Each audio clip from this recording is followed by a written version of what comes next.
So we're going to start here with the basic 90-90 hip switch.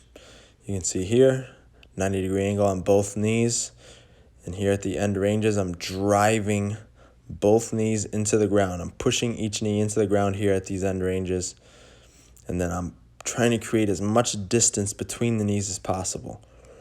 Now here you can see I'm doing the same thing, but I'm keeping both hands back on the ground. That's keeping my torso square and really creating most of the motion coming from the hip capsule. So you see here I'm pulling those knees apart. I'm trying to create as much distance between the knees as possible.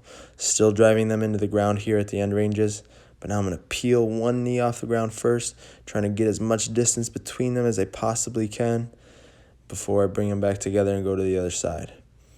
Driving both knees into the ground, getting a lot of separation between them. Here we progress this by taking our hands off, and now we have to support this ourselves. But all the same rules apply. Getting as much distance between the knees as possible, pulling them apart, and then driving them into the ground here at the end ranges of motion. But it's important if you do this one, this is the hardest one, make sure you're ready for it, and make sure you can keep good posture. You can keep that chest up. You're not compensating too much, keeping a nice flat back. Next, we're going to do a basic strider stretch here. So hands up by that front foot's up by the hands there. So here I'm doing one off my knee. That back knee is on the ground, and I'm rotating both ways. You can switch, keep the knee on the ground. So this is a way to make it a little bit easier depending on your mobility. Keeping the knee on the ground. Rotating those arms up. Now to progress it, you can lock that back leg out.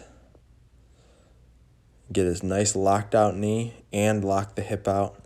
And then still rotate, keeping the arms actively pushing through the floor.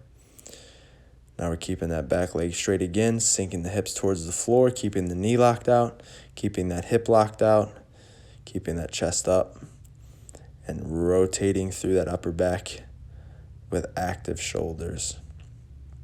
Lastly, we're just going to do a nice calf stretch here, sinking that heel towards the floor, keeping the knee locked out.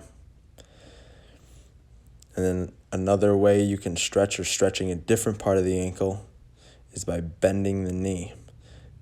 Bending the knee and going back and forth, stretching the lower part of the calf closer to the ankle. It's important to do both.